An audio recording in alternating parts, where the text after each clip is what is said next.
Over the last 4 years at the University of Sioux Falls, I've had the privilege of working in the field of journalism. I've been able to actively experience working television, radio, and print journalism.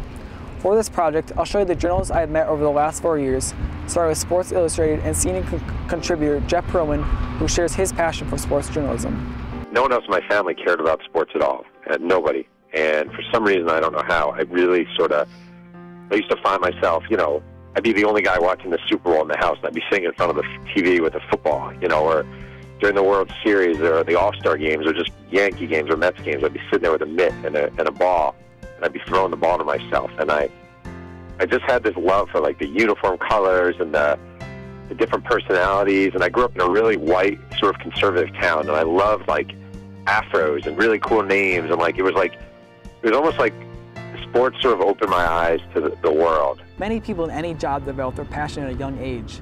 I developed my passion for journalism when my mom taught me how to read box scores for the first time in the first grade. Since then, like many journalists, I sought to make my passion and dream a reality through studying other journalists to discover a voice and style in journalism. Brad Peterson and Pearlman share how to develop your voice in journalism. You're always trying to find out what other people are doing. Not again to copy them, but to find out, hey, what in your industry is working? We need to know what isn't working. And I would read Sports Illustrated, and I would read that thing like it was the Bible, cover to cover. And I would pay attention, again, I'd pay attention to transitions and word choice and how things were being done and, how they would approach a story and how to approach the story differently and what cliches they were avoiding. As a journalist strives to study and read other journalists to help develop their own voice, they begin to search for different passions in journalism, writing, production, or radio. I recently spoke to journalists in the field of television, print journalism, and radio, and asked about the process of creating a story. First, KDLT's Paul Heinert shares what he tells reporters to help develop ideas for news stories. One of the best things you can do is just drive around town and observe things. And then, once they have that story idea, then it's about flushing it out, and who can you get to talk? Why is this interesting? Town Square Media's Tony Wright says when a reporter develops a story or reports on breaking news, the faster a journalist publishes their story in today's media is better. And in today's day and age, I've talked with a number of reporters, news directors, publishers. Fortunately, most of them have gotten past the concept, well, we're going to hold on to this and we're going to break it at such and such time, or we're going to do it at such and such time. They understand nowadays that when a story breaks, you've got to post it, you've got to go on air, you've got to do it now, because your competition's not going to wait. At the same time, however, as journalists want to be the first to publish a story, Peterson explains that a journalist can be hurt by not going deep enough into their sources. Sometimes the shock value, sometimes not really going deep into your resources or to your sources, and you just want to be the first versus being the right, or the best in terms of what you're reporting. Does that make sense? Where too often right now, hey, I'm getting a tweet and this is what this source is saying, I'm going to go with the first, the first thing that's tweeted. Well, you know what? I think you have to be very careful with that, and that you have to be able to take that information, whether you're in radio, TV, or print, and then how do you flush it out? So as Pearlman reports, the key to developing a good story is developing your sources. If you want to break a good story, it's about developing sources. It's about knowing who to call. It's always about making the extra call. As a journalist has developed their sources for a news story, the next step is the art of interviewing. Pearlman communicates again that the best way to conduct an interview is to make it seem like a conversation. You listen to what they say and you respond to what they say. You don't just go on to your next question. So you feed off of what they're saying, and it becomes a conversation. And eventually, the ultimate goal is that they really forget they're in an interview, and it just is a conversation. And that's, when you have a good conversation going in life, in journalism, it's a beautiful thing. After a journalist conducts an interview, their next step is to produce a story.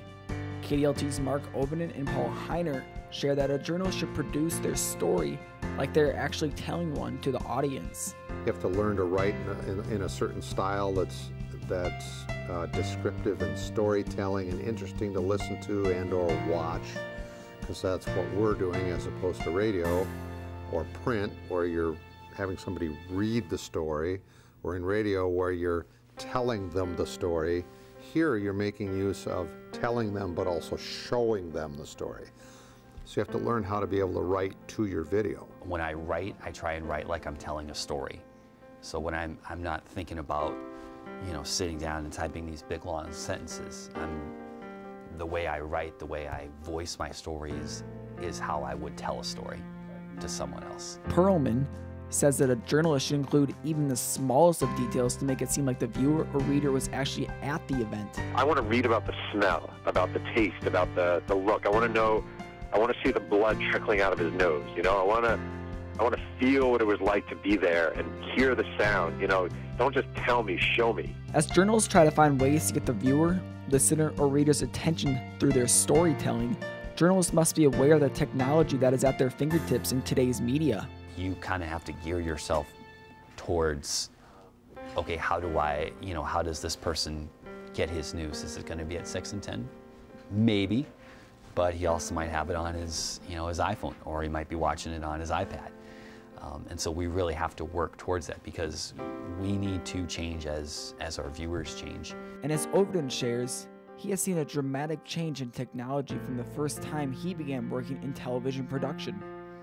Without sounding like Grandpa Ovenden here, which I am, so I guess I'll sound that way, I used to go out and shoot games on film and have to develop my own film. We used to put it into the processor, which half the time would leak. It would spill chemicals all over the floor. The film would come out bizarre colors because one chemical wasn't mixed in right, or the film broke in the processor. It was pretty barbaric back in the day. From the time when Overton had to shoot games on film, the next change in media technology happened when video cameras came available to journalists. The next step he shares is perhaps the coolest way media has changed. Probably the next biggest change happened just within the last handful of years when suddenly computers became a part of what we were doing. And for example, when Max and I were off in Auburn Hills, Michigan with South Dakota State's basketball team, we were shooting stuff on the camera, dumping it into the computer, editing it, and emailing it back to the station. Where 5 years ago, we had to edit tape to tape. We had to run over to Detroit, to an NBC affiliate in Detroit, book a satellite window, and send it back. Well, now, with the capabilities that we have, we can literally be on location. As Overton has seen media change over the last few years, journalism will continue to change over the next 5 years and decade. And these journalists look forward to the future of journalism. Right now, it's, whether you watch a newscast online, or you just read a story on your iPhone, or you just get updates on your Twitter or your app. That may be what people do now, but what is it going to be like in 5 years ago? I mean, 5 years ago, I didn't have Twitter, or maybe it was just in its early stages, probably. And the same thing with apps for your phones and tablets. So who knows what it's going to be like in 5 years? And that's our job, is to stay ahead or keep up and make sure that we're giving our viewers, what's best for them. Every new technological advance, the latest smartphone, the latest tablet, changes the way people are consuming media. So that's going to change the way we cover, as journalists, we react to media. I think journalism is figuring itself out and trying to figure out, a couple years ago, no one knew how to make money off of websites. The New York Times was baffled by websites, Sports Illustrated baffled by websites, and they're really starting to figure it out.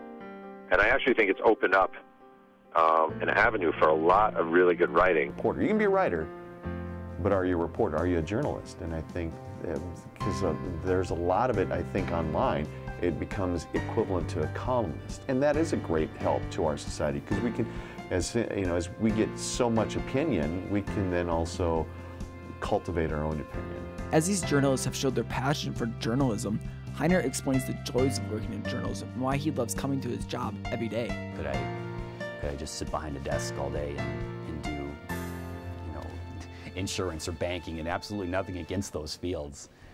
But I don't know that they would give me the same rush of, getting to stuff first, knowing about things first. That's really cool. you know, to know things first. And I think that sometimes maybe we forget that of we've got all this information coming to us, but other people don't. And so how do, you know, it's our job to make sure that people are aware of what's going on. And just because I know about it doesn't mean that everybody else does. Finally, Wright and Peterson share advice for young journalists that have a passion for journalism. You need to be able to write copy for a newspaper. You got to be able to know how to shoot a little bit of video for a TV station. You got to know how to write stories for the web. You need to be able to speak clearly enough so that you can be on the radio. Because media companies now, it's not just a newspaper. It's not just a TV station or a radio station.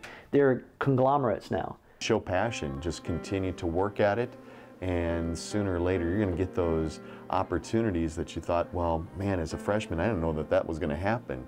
But everything you work on is just a building block for the future. As I look back over this project, I hope I've inspired you to actively pursue your passion in journalism.